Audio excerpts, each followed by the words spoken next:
abantu barabibonye yazana ikiganza nubwo benshi bagiye barengera ntago ikibazo cyari ukwiyunga ikibazo cyari uko asaba imbabazi nicyo cyabaye abantu baratangira bukeye kuwa mbere batangira bakomanta ngo biyunze ndavuga ni risubiza iyo urikuye none se abantu ngira ngo birarangiye none abantu bari kugenda bafata bavuga ngo biterwa n'abaribo nta kibazo bavuga ngo ababigoreka ntubazana ibi bintu bya Pastor Claude ndetse na mwarimu ndetse yikuremo bya Pastor Claude na mwarimu umuntu ugenda ubishashariza cyane utuma bikomeza kuzamura umwuka ni umuntu witwa Oswakim ni nawe navugaga nubwo nari nabiciye mu marenga ariko twarabivuze n'ubundi nejo namwandikira avuga ngo iryo jambo ukoresheje ryo kwiyunga ntaririmo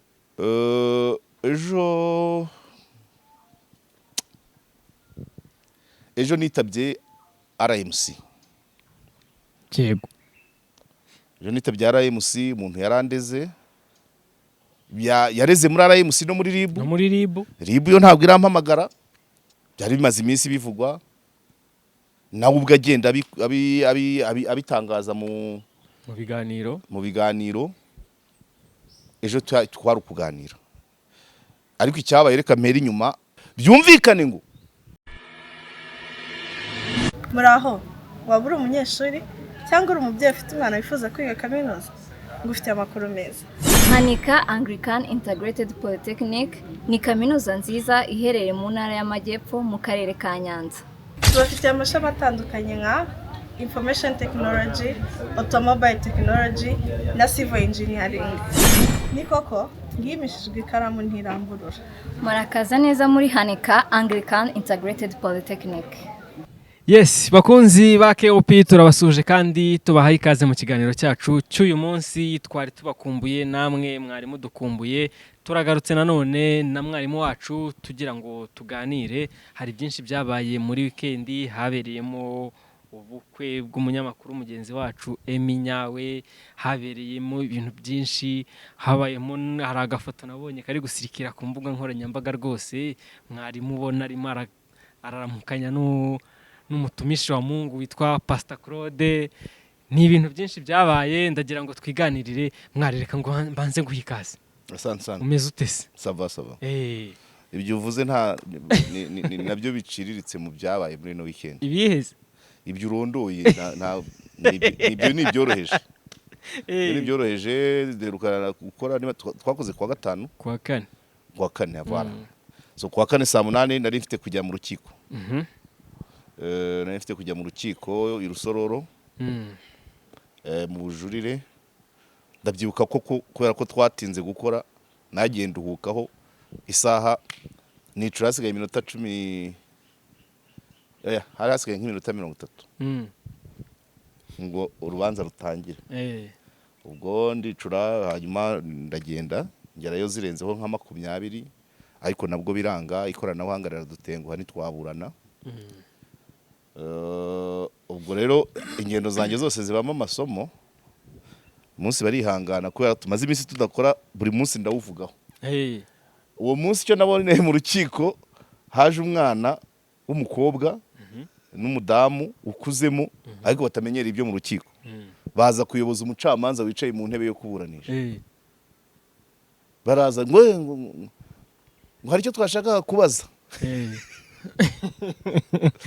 barabaza ngo ese n'ubwa mbere uje mu rukiko yigo ariko urangisha umucamanza kandi umucamanza ari mu ntebe y'iburanisha abavoka baraho ababuranyi turaho umwana araza aramanuka n'umumama ati hari icyo twababazaga abavoka baramubwira ati baza uriya niwe uyoboye ino nzu aha turi umuyobozi n'uriya mucamanza yigira imbere atera intambwe ajya handi ababuranyi baba bahagaze ati baramubaza ese n'ubwa mbere uje mu rukiko ati igo ati ese urashakaga iki ati hari umuntu waburaniye hano ariko ntabwo twamenye igihe urubanza ruzasomerwa bati yitwa ndi avuga izina ngabo nziza hari ati hanyuma atese akurikiranweho iki ati baravuga ngo yaribye nuko bamubwira itariki yo kuburana niba baramubwiye 27 zuko umukobwa aragenda urumva kuza kuyoboza neza kugeza imbere umucamanza wicaye mu ntebe y'iburanisha nuko ako niko nabonye hariya ubwo si kuwa kane kuwa gatanu nari mfite ubukwe bw'umuhungu wanjye bwagenze neza nanabutanzemo inka bwakurikiranaga na twari twaragiye gusaba mu Ngororero hanyuma kuwa gatanu turashyingira bwagenze neza duhura n'abantu dukumburanye turaseka turahoberana dushira ibicuru yego hanyuma dutanga impano rero njye n'umuryango wanjye dutanga inka yego izataha kuko nahavuye menye ko hari umuntu wahise ambwira umuturanyi w'uwo muhungu ko afite ikiraro kiri mu mwanya ubwo impeshyi zarangira inka yarageze mu kiraro ubwatsi bumaze gutoha ubwo ni kuwa gatanu kuwa gatandatu ngira ngo kuwa gatandatu niri Bugesera hanyuma ku cyumweru nibwo ubwo bukwe bwa Eminyawe nabwo bwari bumeze neza bwarimo abantu baringaniye kurusha ibyicaro byari byinshi ku bantu kubera iki ibyo byabaye nyirabyo ibyicaro byabaye byinshi kurusha abantu intebe nyinshi zari zirimo ubusa gusa ntimwamutengushye ibyo ni ibyawe reka mvuge nge nari impari nawe uri mu bamutengushye kuko izo ntebe wari ugomba kwicaramo ntabwo nakubonye ko atantumiye se ngaho basanga nanjye atari yantumiye bwari ubukwe burimo agashyuhe kenshi kubera abanyamakuru benshi bashyushye burimo gukererwa cyane twahageze saa 3 nge nahageze saa 4 bamaze gufungura imihanda ariko ubukwe bwatangiye nka saa 6 n'igice ariko abantu bari bahari bashyushye amakamera menshi kandi menshi abo nazi umuntu nabonye nzimo ni kamarade na wa wundi wigeze kujya i Buganda winyinya Onika abo nibo namenye abandi ntago nari nsanzwe mbazi babyesuri na Pasta Claude ikindi niki hakabamo umutetsi wa mbere bamwita Faketaring icyo si izina ntago narifashe ni umuhagati niko yitwa ni umuhagati ariko azi gutegura ibintu byinshi byiza ubwoko bwose byonyine n'ifoto wayireba uko byari biteguye n'ifoto wayireba ugahaga mbega umugore narimubwiye yambwira ko hari abasanzwe bamwamamaza ubwo ngiye mwamamarije ku buntu nta kibazo ariko ni umuhanga pe ni umuhanga donc ufite urya ibiribwa nkuko Dashima akunda kubivuga ibiribwa kugira ngo biyoboke ababirya ababifungura donc biva ku mitekerereze mu mitekerereze y'uwabiteguye byagaragara ko byateguranywe ubwitonzi ubuhanga ubushishozi urukundo n'isuku byose utubuto dukatakasa ukuntu dufite forumu ukuntu mugarazi gutegura utubuto tw'ubwoko bwose ngizo za gaperi nta rubuto rutari ruhari kandi noneho byose bikoze neza niko ameze rwose ararenze akora ibintu byiwe neza ndashyiraho n'agafoto kiwe rwose oya pani agafoto k'umuntu oya k'ibyo akora k'ibyo akora ndagashyiraho nta kibazo pe nushaka kujya ugashyiraho buri gihe banarebe oya yaranyemeje banarebe kuva nabaho byihorere kuva nabaho uriya mugore ararenze ntabwo ndibashimira mwiriro niyo utabirya kubireba byonyine icyo nzi cyo ariko ntabwo wahagera ngo uburire na kimwe ufata ariko ntushobora no gufata hejuru ya 50% ntabwo wabizenguruka ibyo yateguye kare ntabwo wabizenguruka ufata nka kimwe cya gatatu ahandi ukahihorera ariko biba biteye apeti kubirebesha ijisho niyo utabifataho wumva ukeye mukuntu akagira n'abahungu rero bazi gutera urwenya ati hano ntago duhagarara ku nyama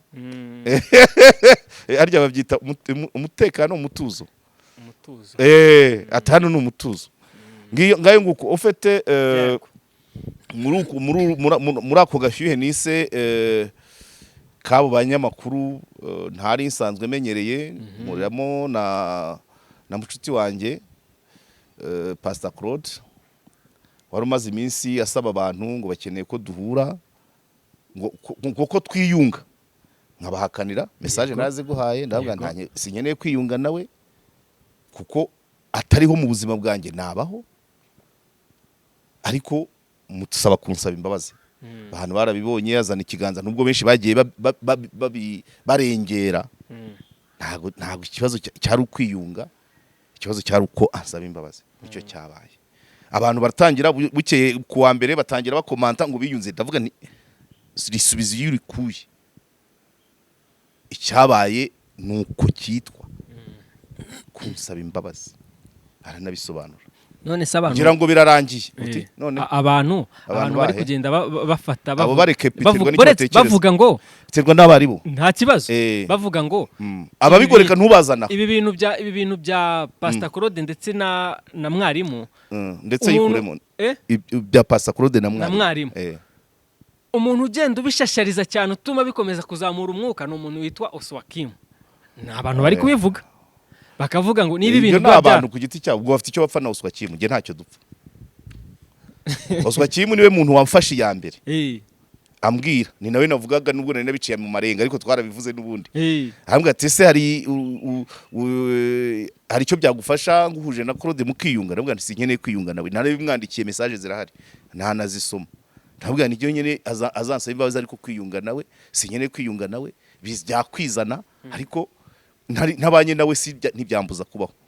So Oswakim rero nibaza ko abo babivuga n'abafite icyo bapfa na Oswakim, ahubwo Oswakim we nagiye mbona ama commentaire rwose. Oswakim aho ahagaze nuko ahubwo ngewe iyo abona nge na Claude tubanye kuriya ari mu bibabaza kandi afite uwo mwanya, urabyumva. Abo bandi rero kuvuga ngo gufyashya, urumva Oswakim ni umunyamakuru kuba yashyiramo akajambo, niyo mpamvu nejo namuhamagaye nejo namwandikira avuga ngo iryo jambo ukoresheje ryo kwiyunga ntaririmo,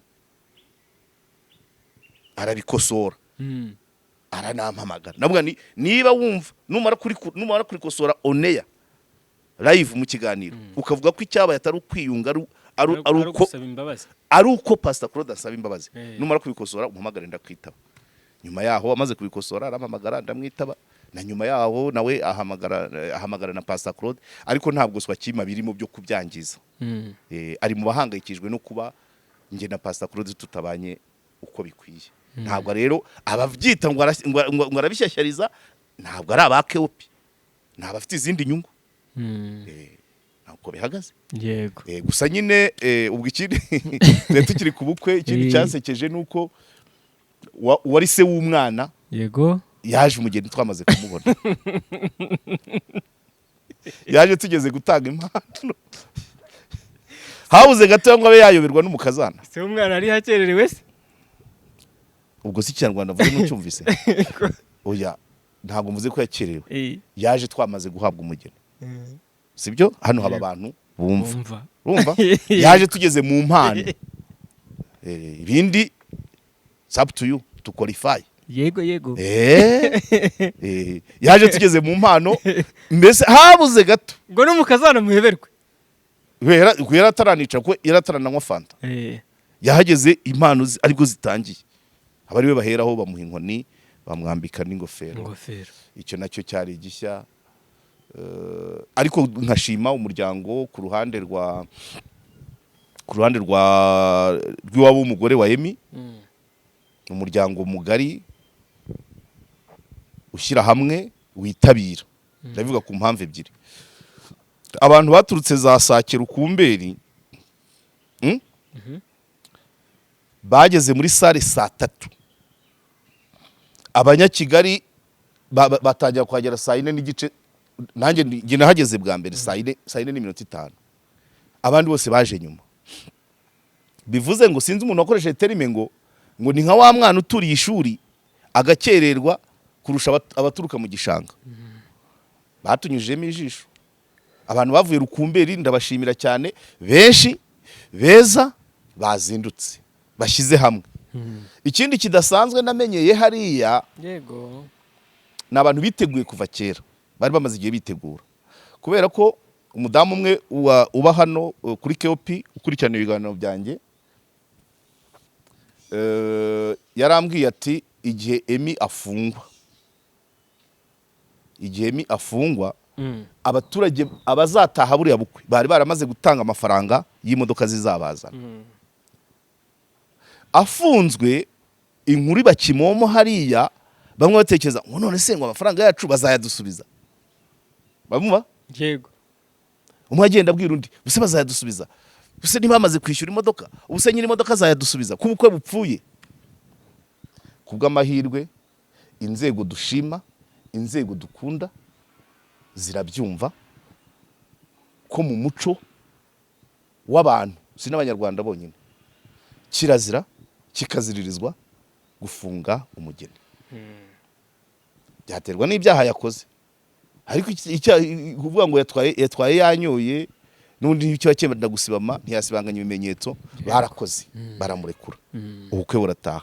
Byumvikane ngo umuntu wari wafunze Emmy iyo bikomeza akaguma muri gereza, one Emmy ari guhomba amafaranga, biriya bintu byose yari yamaze kubyishyura, ariko wumve noneho igikomere muri ba bantu bahehe basake abo batanze amafaranga, amakimbirane mudusubiza amafaranga, abadodesheje abakodesheje amakoti, abakodesheje imikenyero, abenze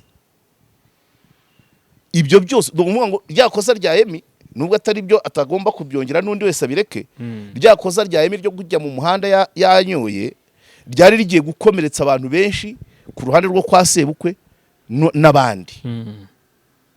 Byari kuba ari amateka ufite kumva umaze icyumweru utanze amafaranga yawe kandi sake ntabwo byajya munsi y'ibihumbi 10 rero tu abantu bangana kuriya batanze amafaranga y'imodoka zizabazana mu bukwe n'iyindi myiteguro morale, culturelle, économique, rumva imyiteguro yose yabari abantu ukuntu banganaga. Cyari ikintu batari kuzibagirwa.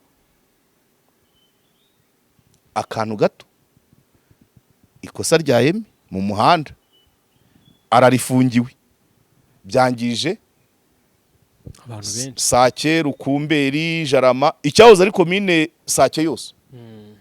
Nta hantu hanini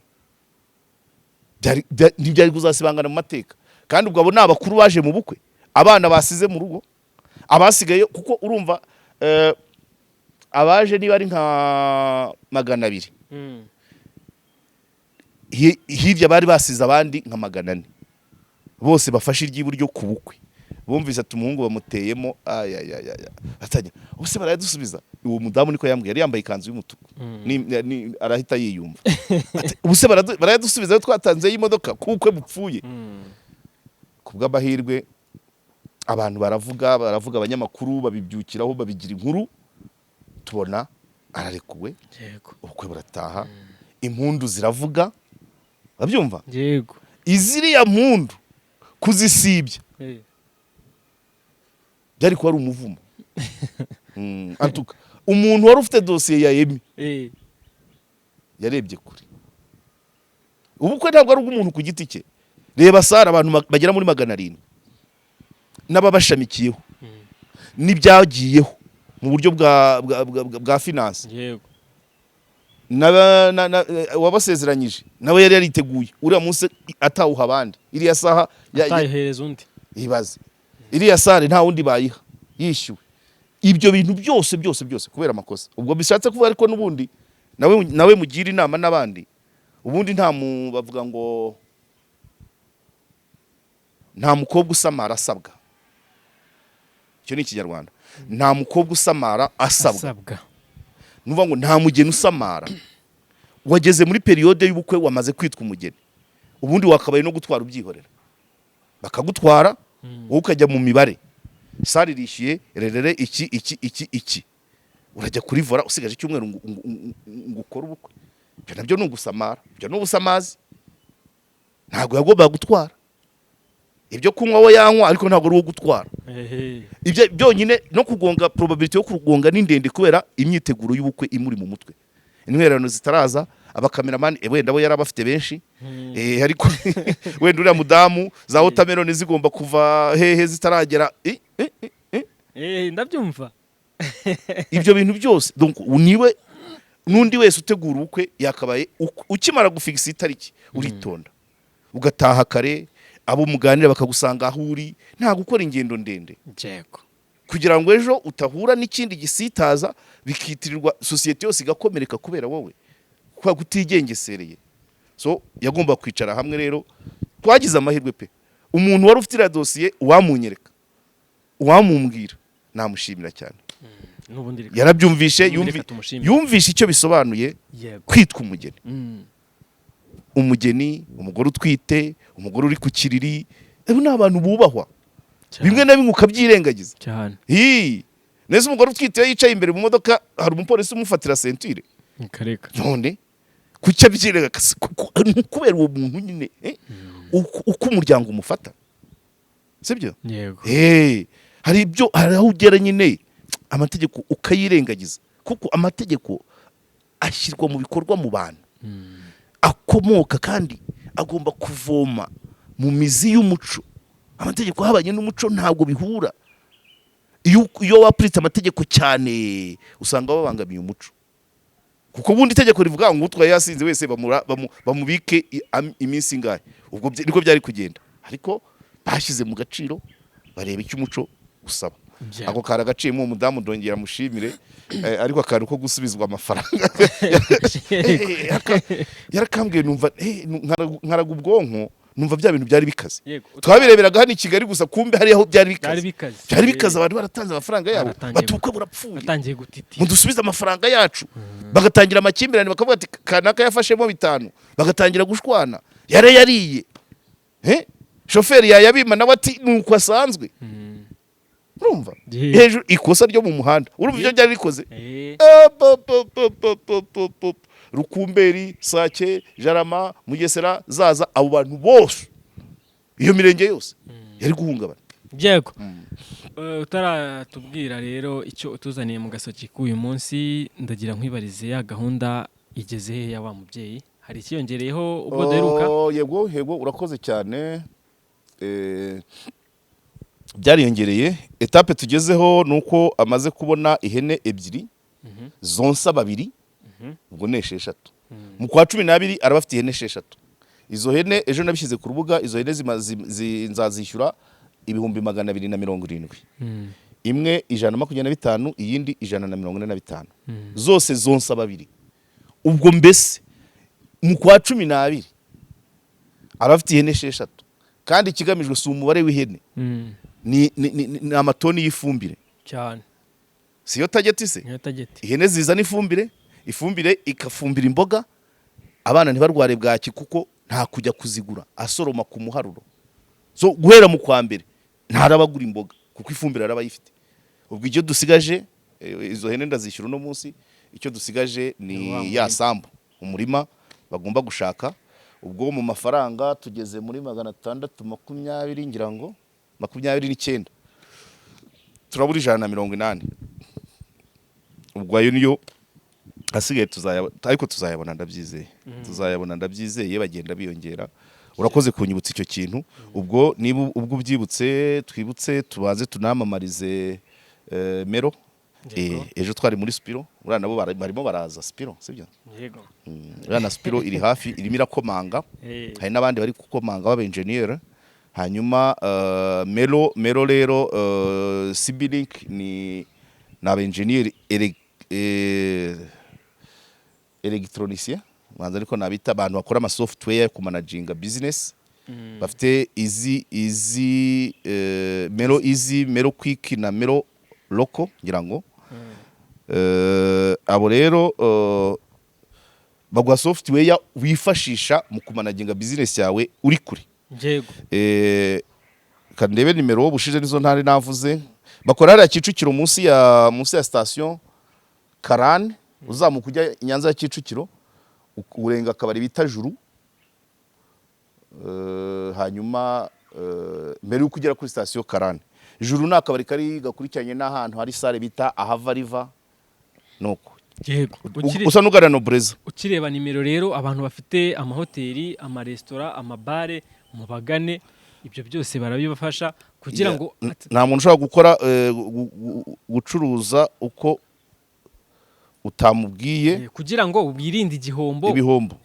Ibihombo bibiri, ari ibihombo byo guhomba amafaranga, hakaba n'igihombo cyo guhomba abakiriya. Umukozi ashobora kukwiba cyangwa se agatanga service mbi abakiriya bakagucikaho. Or iyo ubyifitiye rero wahuri menu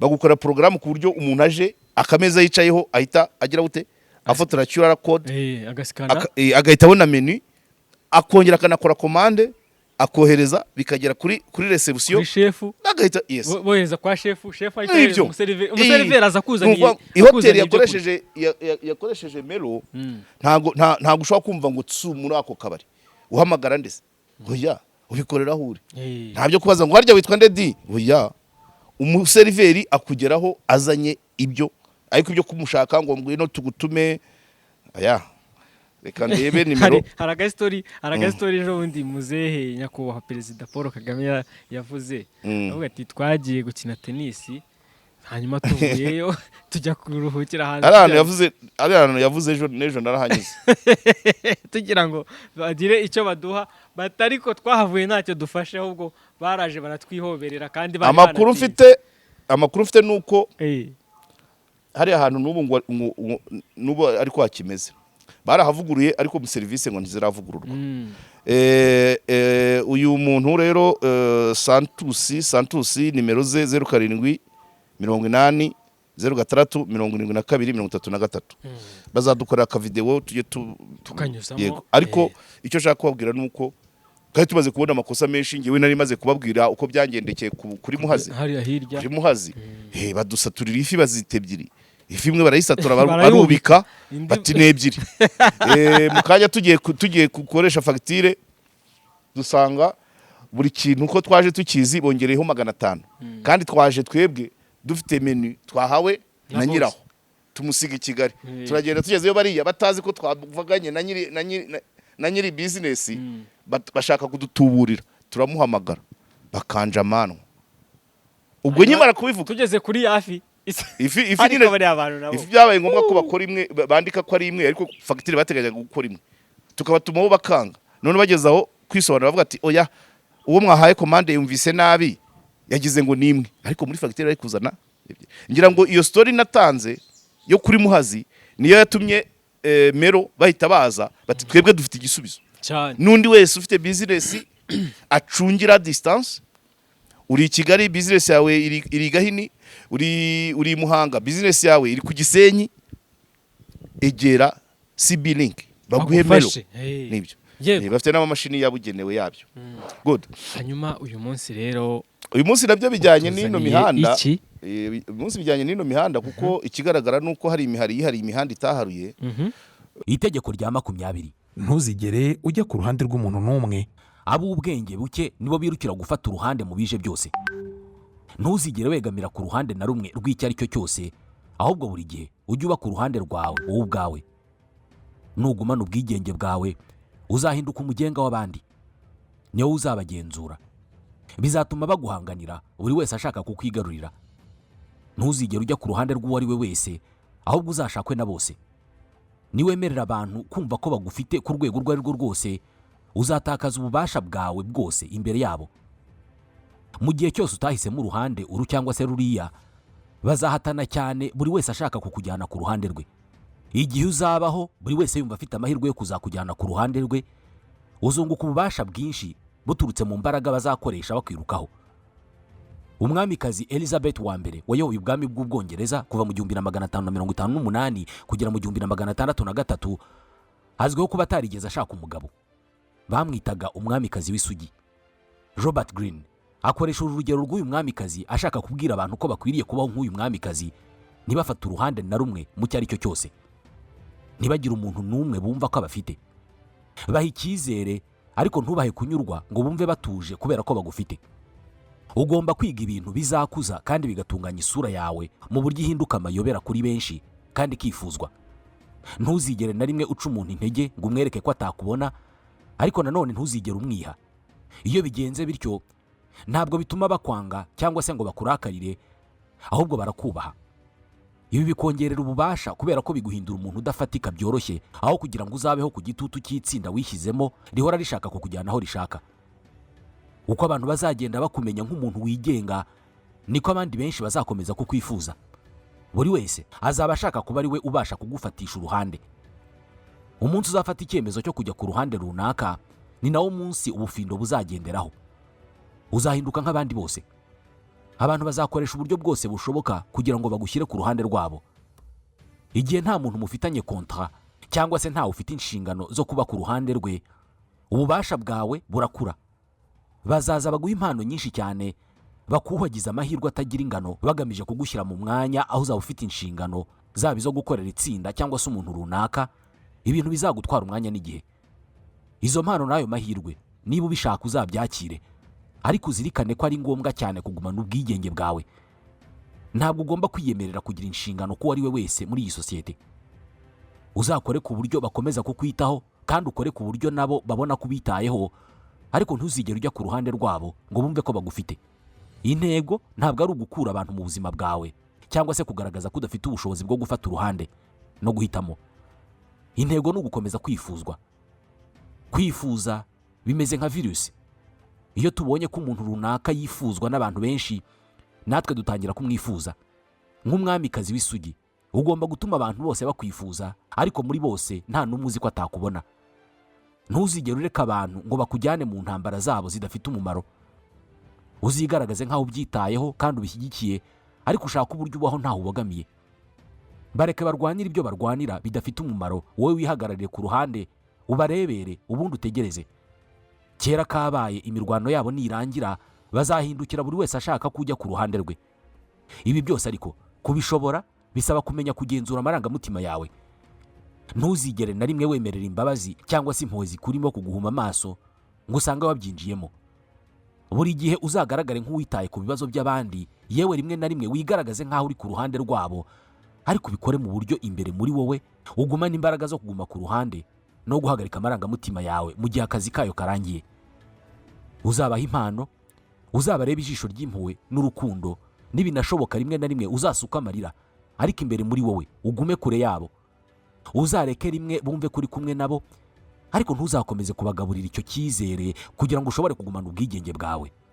Ibi byose ariko ugomba kubikora mu buryo bupimye. Nuramuka ubikabije, impande zombi zizahindukira zikwange. Iyi myitwarire ivugwa muri iri tegeko irakomeye kandi isaba ubwitonzi n'ubushishozi. Nuramuka ukoze ibikorwa biteranye impande zombi, ntabwo bazatinda kukuvumbura, ubundi bishyire hamwe bagamije kukurwanya. Nukora ibikorwa bituma abakwifuza baba benshi bakamera nk'abatonze umurongo kandi bagategereza igihe kirekire, icyo bazatangira kukugirira ntabwo ari icyifuzo, ahubwo ni ukugutakariza icyizere. Nibigenda bityo rero, nta yandi mahitamo uzaba usigaranye usibye gufata uruhande ukiyemeza gushyigikira cyangwa se kuba uruhande rumwe muri izi. Amenshi mu mategeko yo muri iki gitabo asa n'atoza abantu kuba abo twita indyarya, ariko umwanditsi Robert Greene akagaragaza ko ari bwo buryo bwiza bwo kubaho muri iyi si iteye nk'uko iteye.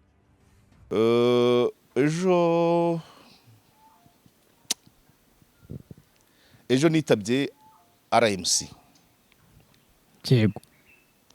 Ejo nitabye RMC, umuntu yarandeze, byari bimaze iminsi bivugwa, nawe ubwo agenda abitangaza mu biganiro.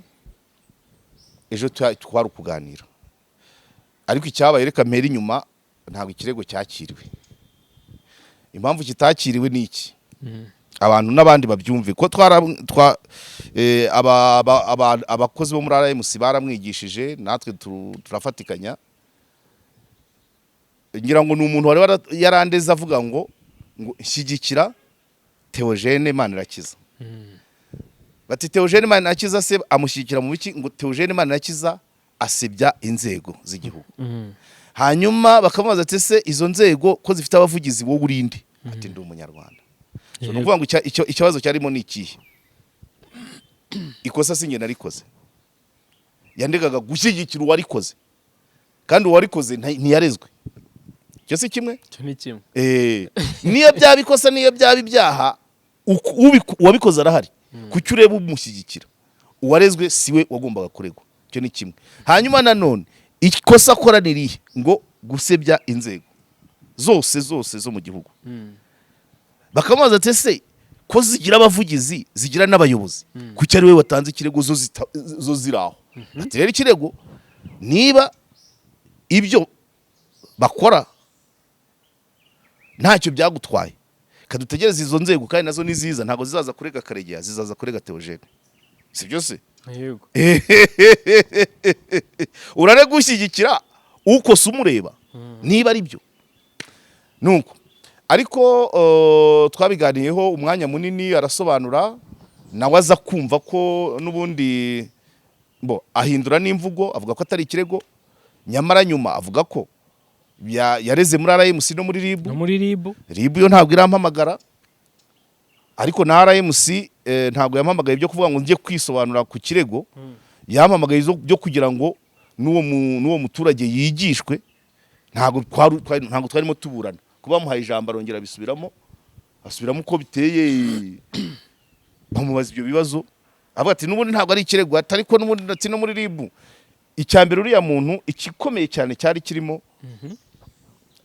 nuko asa naho atari ibintu yari yibwirije, ushobora kuba afite abandi bantu bakorana mu bundi buryo, bafite gahunda yo guca abantu intege. Ibyo byose ibintu iyo umuntu yari asanzwe ari mu kazi ugatangira kumubuza amahwemo, kwitaba buri kanya, ubwo namazeyo nk'amasaha 2, uwo mwanya ejo twagomba gukora ikiganiro mara y'amasaha 2, ibyo ni uguca intege. Iyi nkubiri yose ni uguca intege abantu, bakore badatekanye, rimwe na rimwe nubirakariramo ukore nabi babe barakunyasa cyane. Cya gatatu, nucika intege ntabwo uzabona imbaraga zikujyana gakenye. Gufata tike y'ibihumbi 50, esanse y'ibihumbi 50, ubu ngo ntiyanagerayo, esanse y'ibihumbi 50 ukajya gusura umuntu Nyamagabe, nizo nduru zikuri inyuma, wavuga utari kubundi ntege ntazo wabona, wazikura he? Utwura tubika uti nta wamenya, zatuguramo ikote ry'imbeho igihe nzaba nihishahisha mu bigunda, aho kugira ngo yakoreshemo transport, aho kugira ngo uyategemo ujye kureba wa mukecuru wa Nyamagabe, wa mugore wa Nyamagabe, niba ihene baraziguze, niba inkoko zihari, niba inkwavu zihari, ugahita uvuga ariko subundi ntundi ko ndeba nta nk'ubusho nari ngeze ahantu ntekereza ngo mu mutwe wanjye ntatekereje, ariko subu ko mbona igihe cyo kujya gutanga ari amafaranga ya ziriya hene muri ya murima kizagera nta kigaragara cyangwa nta donc ngatanya gutekereza abantu bampaye amafaranga yabo nzayasigira ndi umunsi nzaba nagiye kwihisha mu bigunda nka bya bindi ndi kubundabunda. Ariko tugira ikibazo, tugira amahirwe yuko igihugu gifite inzego nyinshi, kandi na RMC ntabwo ari urukiniro, si urukiko ariko narwo si urukiniro, ntabwo ari ahantu ho gupfa kuzana ibyo wiboneye byose. Ngira ngo impamvu RIB itarampamagara by the way, ibyo bya RMC yatesheje agaciro ntabwo RIB ari yabiha agaciro. Hararega utariwe, hararegwa utariwe. Umva rero RIB yo gusa igikomeye kibiri inyuma nuko uriya muntu asa naho bigaragara ko atari we wenyine, kuko avuye gutanga ikirego yahise akora ikiganiro i Kanombe, buracyajya kugikora i Bugesera, hari n'ikindi yagomba gukorera hano mu mujyi, urabyumva. Hari naho numvise ahamagara abantu ngo muzaze kuwa mbere saa 9.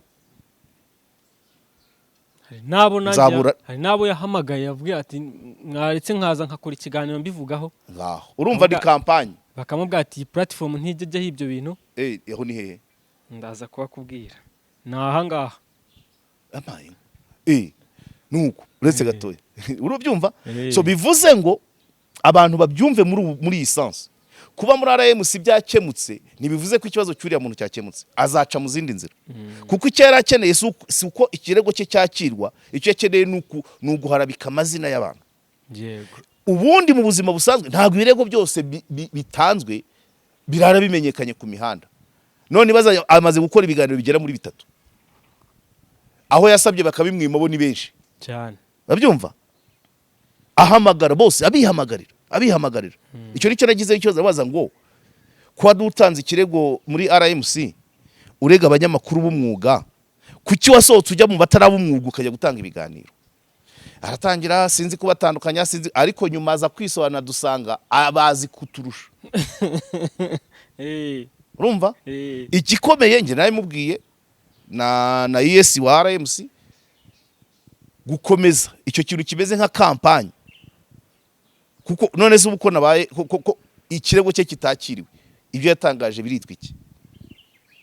Rega natwe dufite umwanya ubwo twarega, uvuye gutanga ikirego nturamenya niba kiri bwakirwe, nturamenya niba gifite ishingiro, ugiye ku mihanda. Aho niho imihari rero yiharira imihanda itaharuye, aho niho bigoraniye. So akomeje atyo rero byaba biri dangerous. Kandi kigaragara iyo system iyo approach yakoresheje, urumva afite nk'abantu abanyamakuru ab'umwuga n'abatarabumwuga bamushamikiyeho nka barenga 8 hejuru y'ikirego ataranamenya niba kizakirwa. Abyumva? So kuva kurega ukagenda uvuza iyabahanda hari icyo bisobanuye. Ibirego biri mu nkiko byose byaje ku mihanda. Kuki cyakaregeye muri RMC utaramenya niba ari nacyo uhita ujya ku mihanda? Aho niho hamugoye gusobanura. Cyokora tumubwira ko nabikomeza azasobanura iyo mpamvu. Ni mobilisation contre quelqu'un, na anti campagne. Na anti campagne niyo mpamvu natekerezaga ko atari wenyine. Amahirwe nuko inzego ari izitangazamakuru ari n'izindi bafatanyije babonye nyine, ntago babonye icyo kuba icya anti campagne, ntago twakigezeho, ariko babonye ko ibyo arega ari amahomvu. Ararega utari we kandi akaregera inzego zihagarariwe nkandi. Abaturage bamaze yego, umuturage ntago ari umuvugizi w'inzego my dear. Neze bashyiriyeho icyo abavugizi. Keretse uvuze ngo nicyo Mugisha yamubazaga. Ibi bintu bimaze kuba, ibyo Theogene akora uvuga, Karegeya akamushyigikira, byakugizeho izihe ngaruka? Gushyigikirwa kwa Theogene bikozwe na Karegeya byaguhangabanyaho iki? Ukagomba kubitandukanya no kuba wahungabanywa, kuko yatanze igisobanuro avuga ko yahungabanijwe n'ibya Theogene. Ibyanjye byaguhunganyije iki? Akanjamano. Mugisha akongera akamaza nyine wowe ku giti cyawe tubwire hamu byakugizeho. Niyo terime yakoreshaga. Bakwirukanye ku kazi, waraburaye, wikubise hasi, wahombye amafaranga, butike yawe yarafunze, habura na kimwe. Birangira nyine avuze ati aba bantu n'ubusanzwe ibiganiro byabo ndabikurikira, no, habura hamu. Akagoranye cyane kanyuma nako ngako dusoza tumubaza ngo kuki watanze ikirego mu rwego RMC ruhagarariye abanyamakuru b'umwuga, wasohokamo ukajya gutanga ibiganiro mu batarabumwuga. Bati sinzi kubasobanura. Ariko nyuma yaje kwinyuramo bigaragara ko abazi cyane.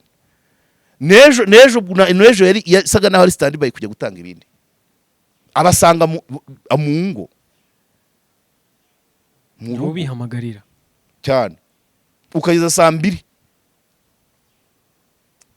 z'ijoro ukiri muri Kigali kugira ngo utange ibiganiro bijyanye n'ikirego watanze, nturabona n'igisubizo usibye pour reception. Abantu bose bari kumwe ngo niba mara kuguterera pour reception uhita uza hano. Bakimara kuguterera uza. Yego. Akandi kantu nge namubajije ntabwo yari ishu ndende, nta nubwo RMC ibyo yari yabyitayeho, nuko inimero yatanze muri RMC itamubaruyeho. Abyumva? Ukamubajije asubije iki? Yavuze ko ari uburenganzira bwe, ariko nayo ni amakuru. Ni gute ujya gutanga ikirego watanga inimero bakubarizaho ugatanga itakubaruyeho? Nabyo hari icyo biba bisobanuye. Kampani ebyiri dufite mu Rwanda za telecommunication, nibaza hari wenda buri muntu yemere nka simukadi ngira ngo 2 cyangwa 3. Ubwo yemerewe 6 mu gihugu. Kugeza ubwo noneho kuri dosiye itanga ikirego ushyiraho nimero itakubaruyeho, ibaruye ku izina ry'umugore. Bishatse kuvuga kuki wahishe izikubaruyeho? Nta kantu gatoya nakanjye nawe, ni hagati yanjye nawe, ntabwo RMC ibyo yigeze bireba. Ninjye nakimubajije, ntabwo igisobanuro ari gutanga icyo ari cyo cyose ntabwo yarakibajijwe na RMC, kandi RMC yari hari nk'umuhuza nko kutuganiriza. Ariko kuri njye hari icyo bisobanuye. Ibintu wahaye agaciro ushyiraho nimero itari yawe, izawe ziri. Uri muntu ki kampani ebyiri za telecommunication zimye simukadi mu mazina yawe? Aho niho tujya kureba ngo uri muntu ki. Yego. Wowe wabikora? None simukadi itari yawe ushobora kuyikoresha mu gihe runaka, ariko mu bikomeye, mu idosiye izaba karase ubuzima bwose ushyiraho iyawe ikubaruyeho cyane. yes Aho cyangwa se bazakubonera. niba hari ifite ikibazo shyiraho iyo yindi n'indi yawe. Yego. Urahisha iki? Ako karamugoye na nyuma nyine aza kubyira ati nk'ubu nawe watangiye kuki wagiye kureba ko simukadi itambariwe none nyine ibimenyetso kugira ngo twemere ukuri kwawe. Icyambere mu bijyanye n'umwirondoro nta kuri kuri nabyo twaranabimubajije bati ni umunyarwamagana ku ibaruwa yita umunyagasabo. Tubimubajije aratubwira ati ngewe umuryango yavuze hamwe iruhanga nko ku mubyeyi umwe na Rwamagana ku wundi ati hose mba mpari. Ibyo ni ibisanzwe abanyarwanda ni ukubera n'amateka yacu byose birashoboka ntago wabitindaho. Ariko nacyo ni ikindi kibazo iyo hageze interrogatoire ariyo nimero itakubaruyeho bakubaza impamvu wahishe izindi ari no kuba ufite imyirondoro uhindagura.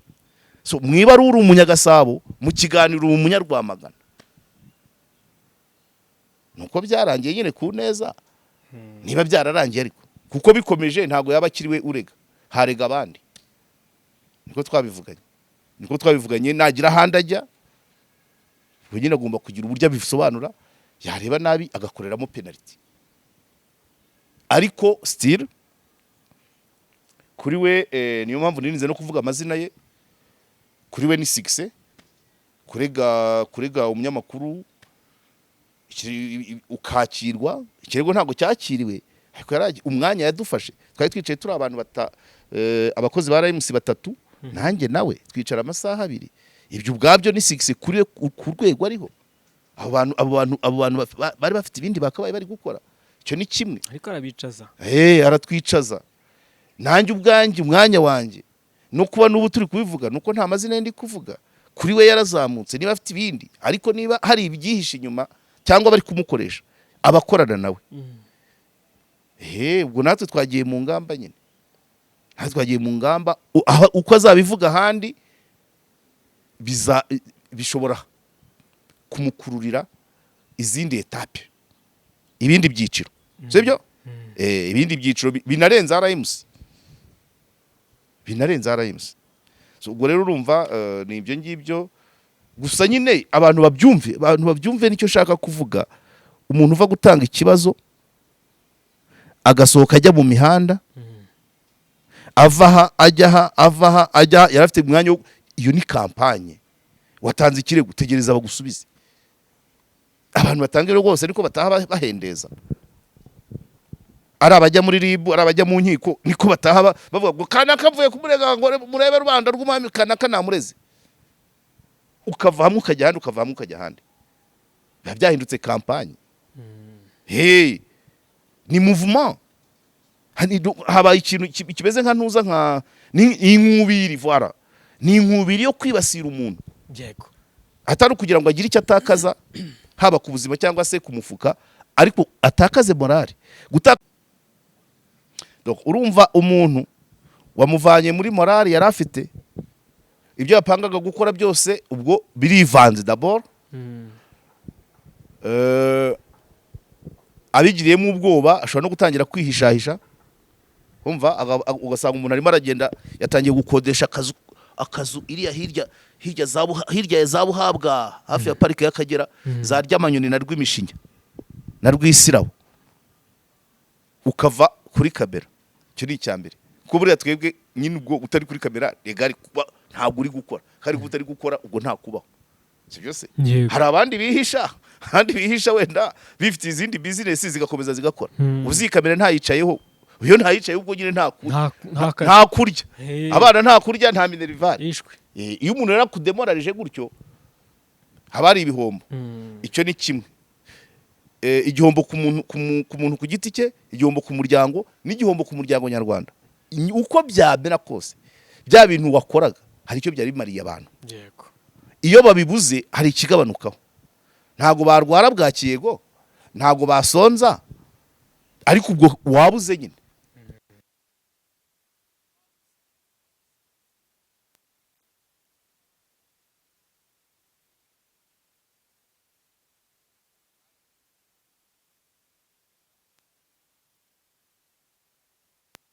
abantu bicare batekane bumve ko natwe dutekanye nta kibazo gihari.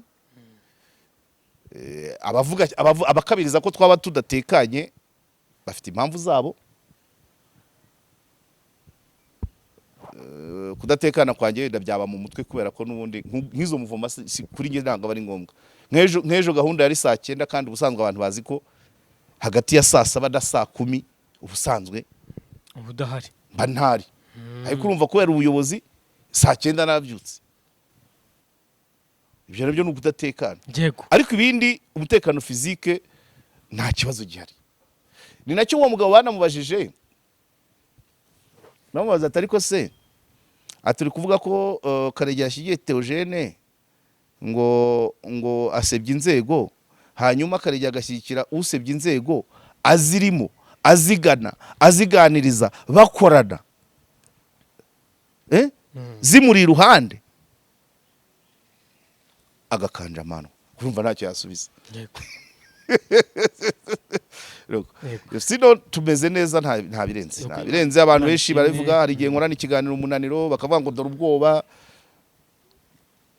Ntabwo ariko mbitekereza buriya tugira nkunda kubivuga rimwe na rimwe igihugu cyacu gifite abayobozi gifite inzego zirimo abantu b'ingeri zose. Abantu b'ingeri zose. So izo ngeri zose rero ntago abo bantu ntago bose batekereza kimwe. Hari ushobora gutekereza bihambaye, hari utekereza biringaniye, hari utekereza biciriritse, izo zose rero ziragenda zigahura. Uyu nguyu ashobora kubibona ukuntu undi akavuga ati nyamara si gutya, undi akavuga ati ariko wagira atya tumuhamagare, banza umuhamagare, sibyo? Umwe akavuga ati muhamagare muganire, undi akavuga ati oya tumuhamagare tumuganirize turi kumwe, sibyo? Undi akavuga ati tumutumeho kanaka nko kwa kundi bantumye kuri wa muhungu wageze akabihakana. Iriya yose aba ari imyanzuro y'inzego my dear. Cyane uzanye igitekerezo, sibyo? Akagisangira n'abandi bagafata n'umwanzuro w'uburyo gishyirwa mu bikorwa. Urabyumva? Kiragiye nashyiraga mu bikorwa ariko sirenze umwanzuro wo kuntuma kuri uriya muhungu sirenze waturutse cyane. Nicyo wagombaga kubahiriza ibyo wasaba. Ikibazo nuko yabihakanye kandi abantumye barabumvise babyumva.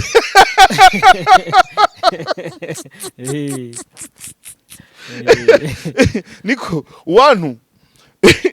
wantumyeho rwose yarabihakanye. Niko wantumye arabyumva, yarabyumvise ko natumitse ariko we yantumyeho aranabyumva ko yagutumyeho yabihakanye. Yego nabyo arabyumva. Ibisigaye ubwo bazimenyanira njye akazi kagera rakarangije. Ubwo wantumye nuwo yantumyeho baraziranye, sibyo? Baraziranye ibyabo sinakongera kubyivanga kandi nabo barabizi ko batakongera kumuntumaho. Barabonye ko ubutumwa bwanjye bwateshejwe agaciro. Ntabwo bwakira avuga ngo urwego ariho ntabwo ari rwo gutumwaho nawe, ntabwo ari rwo gutumwaho njye. Ariko buriya nyine nuko bimeze rero. Ubuzima bari igiteranyo cya byose. Kamushimire rwose. Banza wamamaze.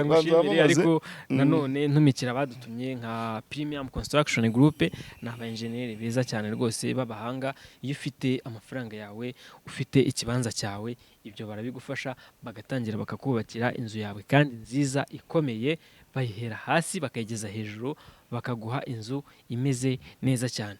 Iyo udashaka no kuyibamo rwose baragufasha kuyibonera umukiriya uzajya yibamo, ugufatira neza inzu bakanayikurikirana bakamenya ubuzima bwayo. Yego bakorera hano i Remera mu marembo ya REB. Rero bafite n'ishami i Rusizi, mubakeneye ko babubakira, turi mu gihe cyo kubaka. Aba diaspora muri hehe nimuze mugane Premium Construction Group, mubahamagare kuri 0784 42 cyangwa 078559 8046. Yego kwa Musonera naho rwose ibintu muri weekend byari bimeze neza cyane. Abarebye match y'igikombe cy'isi mwayirebeye kwa Musonera hano muri Vista Kigali, ibintu byari bisawa cyane. Yego bafite ibyumba byiza byo kuryamamo, ni ibyumba binini byagutse, ni icyumba gifite na salo kikagira n'urubaraza, ni icyumba ushobora gukoreramo imihango yo gutwikurura umugeni. Urumva ko ari icyumba kigari yego bafite sale nziza z'inama, bafite igikoni cyiza, bafite biyari, bafite screen nini cyane zo kwerekaniraho match, mbese bafite n'akajede keza bawicayemo uri mu mahumbezi. Ni ahantu heza cyane wicara ugatekereza byagutse. Bakorera hano mu kizunguruko cyo kwa Nayinzira, ni mugero rwose babaheza serivisi zose nababwiye. Mubahamagare kuri 07 078 085 40 yego ubu ujya uvuga kugera ku 8 bana 07 wasanga afite kabiri 07 se oya okay yego hanyuma Hanika naho rwose nkuko mwabyumvise mu kavideo kabanje imbere, hari ibyo bari abana b'abakobwa batatubwiye kandi by'ingenzi cyane. Iyo umwana wawe yize Hanika akayiga segonderi, atahana provisoire, yahiga kaminuza agatahana perime. Kandi ibyo bidahagije, umwana wahize segonderi iyo ahize kaminuza agabanyirizwa 50%. Urumva ko rwose nta kintu batadukoreye muri Hanika. Nimugereyo abana banyu bige ubumenyi, niryo shingiro rya byose. Mwari hari ikiganiro umwana afunze anyemereye cy'amategeko 20 amategeko 48 cya Robert Gale. Hari icyo yakoze guhera ku itegeko rya 20 na 20 21 na 22 na 23 24 cyane cyane rya 20 itegeko rya 20 ndaza kujyugwa uze kurikatamo urishyiremo kuko abinyemereye. Asante. Sawa, ndagushimiye cyane. Asante sana.